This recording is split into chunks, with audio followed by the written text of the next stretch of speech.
Was you dressing fresh like that when you was in there? Yeah. You was dressing fresh like that when you was in there? Yeah. So you used to dress fresh enough too? Well, in the Feds, y'all got uniforms, huh? Yeah, we had uniforms. Oh, y'all had uniforms. Yeah, not in the States. You had Gucci's, Bally's, you had we So when you went in, how old was you? 21 when I made that goal. I Yeah. got 19. 21. Yeah. And you said you were small. And when this that, side right here. yeah, when that judge said, they said life, right? Yeah. How did you feel? My hair stopped growing. I couldn't see no more. Everything just stopped. It was unbelievable. Yeah. Yeah. Now, I asked that question earlier when he said when he got well, he wanted to get back. After they said 30, did you, if they would have said, if you go back, would you, hold on. When they said 30 years, did that knock out, I don't want to do this no more with this street stuff? 30 years, what you mean? I mean, when they say life, did that knock it out? Like, I don't want to do this street stuff no like more. your whole soul just leaves. Yeah. Wish you was a good boy Everything there, huh? becomes slow motion. Yeah. So you be like, damn, because you don't believe they really said that. Yeah. You feel like it was over. Like you see on TV, like it's over. I'm finna Ain't leave. goal. They been playing. That was Yeah. That was a wicked place. Yeah. Yeah. I heard that was like one of the worstest. Yeah. Yeah, it was. Did you get in a lot of fights there? When I first went up there, Yeah. I was kind of spooked out. Yeah. And hearing all the more stories, there had some real sick men in there. So, I mean, yeah. Did you ever like used to hustle in there? Oh, yeah. That's all I ever did. Did you take your gambling in there? Yeah, that's all I Yeah. ever did. Yeah. Yeah. So what did you do? Like, what did you do to get yourself through that? Like, how was your mind state? What things did you get in? I stayed a lot of, You say you scared to go to church. Yeah. I was scared, so I went to church. Yeah. Was you really scared though? No, I wasn't scared. Yeah. My brothers. Because you had, My brothers were boxing champions up there. Yeah. So, man, I wasn't even tripping. because y'all come from the streets and You know a lot of dudes. Yeah. Up there, get in there and see. Oh, they go Ray. From New Orleans, you know? Yeah. Got in there, thought you was a family reunion. Was it that many people you know? You get in there like it's a family reunion. Yeah, because I remember one time, it was years ago, I knew somebody got locked up, and I just, you ever heard of Parchment? Yeah. That's in Mississippi. Yeah. And I just was looking them up, and I just went to just looking through it, and I probably could count, like, I knew about 30 people. And then I just started thinking of people who I used to know who be in the streets, and bam, they was in there. It's crazy. That's how it happened to both of my eyes. Yeah. You'll see me one day, the next day I'm out. Yeah. Life sentence for that, yeah. So, was you in and out before that? I know you did juvenile. Yeah, I mean, juvenile, I never had no Yeah. juvenile, yeah. So, that don't be on your mind that I'm going to end up in there.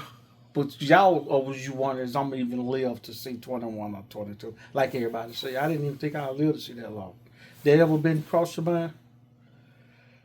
I'm like him. Both of us was gonna rise, you know. Like I said, yeah, we was real riders. So I mean, It didn't even cross. It just it was naturally in you. Like this is what it is. You want to live because you want to get back. Yeah. Yeah. Mm-hmm. So, 30 years. How many kids do you have? I had 3 kids. 3. Yeah. 3. How old was they when you left? Months. Months. Yeah. 3, So 4 months, something like that. yeah. So, how did you react? How did you react with them going up? How would you reach out to them? Did they used to come see you? Oh yeah. Yeah, all the time. Send you pictures. Yeah. And also, when you got out of prison, and when you was in prison, was you one of the ones who had a phone or anything? Yeah, I had all that. Yeah, I was a violator. Yeah. Yeah.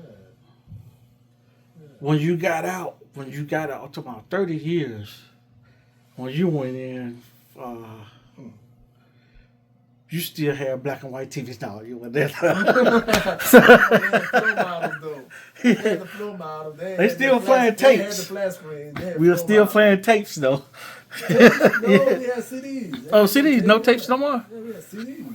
Oh, Yeah, we did have 'Cause- tapes, I think. Yeah, it was still we had tapes. tapes. Yeah, we had because I was buying Yeah, tapes. CDs come out when I was in Angola. Yeah, I still buy tapes. You Ain't that had something? to have a CDs little to bit. play. See, y'all have Yeah. money. You had to have money to get the CD player. Yeah, CD was bad. Because Yeah. we first rode around. You remember when they had the pocket CD player?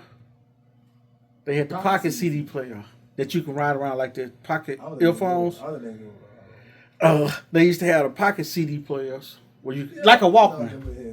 Yeah. And then they had a tape. They had a tape on it. You could put in the tape player and plug it into your CD player, Okay. and you could play your CDs. That was the first thing that came out. You had to put a pillow there Wow. and put the CD player on top of the pillow, so when you hit a bump, it don't be skiffing. Is that something? Yeah. Mm-hmm. So you were there back.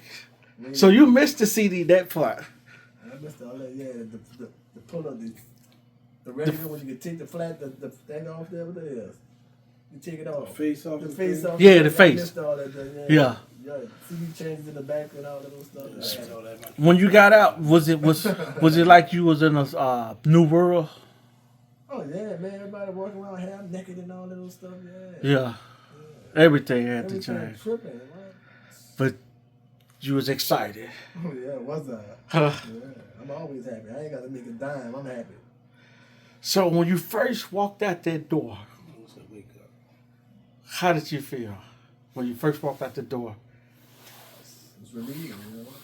Did you I cry? breath of fresh air. I tried to. I mean, a tear That came. was- I tried to cry, but I'm all cried out, homie. You have a bucket of my tears. I was all cried Yeah. out. Same with you. When you walked out that door and they like, I didn't believe it. you didn't believe you still looking back Because I like, got an immediate release. Yeah. I didn't know. See, this what happened with me. I had a sentencing hearing, and then the judge told the prosecutor, contact, because I got 2 murders on my case. I was never indicted, never charged for these murders. The judge said, by the preponderance of evidence, I feel like you did these murders, give me life. So now, the judge tell the prosecutor, contact the victim's family and get a victim impact statement. So I get resentenced in October. Now you got 30 days to find these people.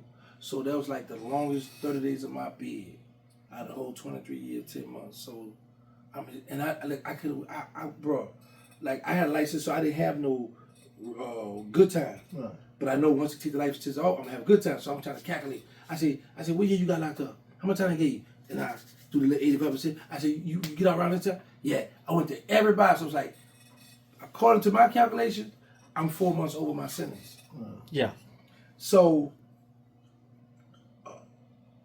they contact one of the victim's family. 2 of the sisters say, oh no, we have him died in prison. One, the sister and the mother said, well, he can't bring my son back, so I don't know how I'm gonna feel y'all let him out. So the judge went on with the ruling. So happened, if you wait on the clerk of court, it's gonna be a little minute, right? Now mind you, Christmas coming up, New Year's. So I said, I'm gonna wait till all the holidays over with, then I'm gonna blitz them. So I had my lawyer send me a copy of the paperwork. And this man wound up committing suicide. Mr. Harris. He wound up going to Fort Worth and killed himself. But I come out to childhood, he's like, Williams, you gonna be getting out, huh? I said, I'm supposed to be home now. He said, no, you supposed to be getting out around August or something this year. I said, nah, man, I'm supposed to be home now. So I go up to, I did my little calculations on the paper. So I went up to R&D, the record room. I say, now, Mr. Harris, he said, man, Grand Prairie told me how to calculate your time, and I believe I'm doing it right. So I go in my pocket, put out a yellow piece of paper we write our letters on, and he's like, oh man, your math and my math gonna be different. I said, man, math the same all around the United States. I don't know what you talking about. I said, well, tell you what, Ms. Harris, here go a copy of my paperwork, what the judge rescinded me. Can you please send this to Grand Prairie? That's in Texas. He said, give it there. He went there, he faxed it, brought it back to me kind of fast. So me and my partner from Pensacola, we walk up. I said, man, he ain't faxed it up. People ain't playing games, man. So I went to my cell, we talking. I had no set at the time. I said, man, I'm about to go get a shower. Bro, I jump in the shower, just let the hot water soothe me. Terrancegangstawilliams, I said, man, what? That's my counselor. Better come on, you ain't getting out. But I ain't bathed, and I jumped out of that shower, ran to my cell, the dorm just erupted with crazy. They was happy that I was getting out. Because that's to help a lot of people, right? Go in there, get a dude's all I'm going to give away. I put on my white tee. It's cold. It's around January. Wow. Got my t-shirt on, my sweatpants, and I got my pictures, my Quran and my prayer rug. And then they brought me up front. So they gave me my money on a card. And I'm like, they ain't gonna let me go. Something gonna come up. I don't believe it. Them people let me out this door. Them people let me out there, man, put me in that car. I'm just like, so I get to the bus station, they had a raggedy payphone, and I'm trying to call my mother. So it's not working. So I just went sat down, and then some people come in from off the bus. And this female, she like standing like right where this cabinet at. And I see her with the phone up to her face. I'm looking at her. And then I see something move. I say, hey, that person can see you? She was like, yeah. I was like, oh, my bad, you got the fed, my bad. And then she turned the phone to me. And I waved back to me. I said, man, I'm like, man, what's going on out here? The dude can see me, right? So, yeah, it kind of freaked me out. So, I get on the Greyhound bus, and I'm talking to the other dude. He got a little jewelry on. We popping. So I'm trying to befriend him because he got all this jewelry. So I'm like, he might have a cell phone I can use to call my mom. So we talking. I said, man, let me see your cell phone. Because it was a dude in front of me. I'm trying to get him, man, put on the point. I'm trying to get him to, he looking at all kind of other stuff. And this other little Chinese dude, he looking at some stuff, but nobody putting on what I want to see. So this dude right here, me and him chopped it up. And I'm like, man, let me see your phone. Oh, man, I don't have no phone. I ain't want to talk to him no more the bus ride. How you got this jewelry on us and you ain't got no phone? Oh, yeah, so when we stopped at this bus stop to get a break, it was just two little Latinos. I asked, hey, big guy, use our phone? They let me, I called them up and said, Mama, y'all got to come get me. I got off the bus in Pensacola. I didn't know where I was at. Cold as I don't know what, right? So I come out this back, I go across this avenue, go to this, gas station. It's an 18-wheeler there. So I walk up to him, I say, hey man, can I use your phone? He said, no. I was like, all right. So I take my bag, I go back to the front of the highway. Yeah. I'm cold as I don't know what. So I take my hand in my shirt, and I'm waiting for mother and them. So he pulled off, but he stopped. He said, hey, come here. He give me this little bag that he said, take this and put on your body. It's gonna make you warm. Yeah. He said, take this other one, keep your hands cold. Yeah. So in my mind, I'm thinking trying to pause me or something, trying to get me sick or something, COVID out, I don't know, he was trying to kill me. So he said, what's your mother's number? I tell my mother, and he explained to my mother and brother where I was at. So then about 10 minutes later, somebody pull up. My brother, you want to drive? I said, no, I'm scared. So we went to the Waffle House. The first thing I ate, I went to the Waffle House. So they came got me from Pensacola, then we drove back to New Orleans. Yeah, man, that stuff, I didn't believe them people that let me out. You was excited and suffering a little bit at the same time, sound like. But that didn't phase you, that little cold, knowing where you was at, the position that was in. But I know I say I did a dumb move. I'm trying to leave everybody my clothes. I should use it. I ain't realize it was gonna be this cold out here. Yeah. And then I jumped off the bus. Cause of me riding on the bus to do it was gonna take too long to get home. Yeah. Versus my mother and them driving and get me and that's too long. Yeah. I ain't gonna wait on that Greyhound.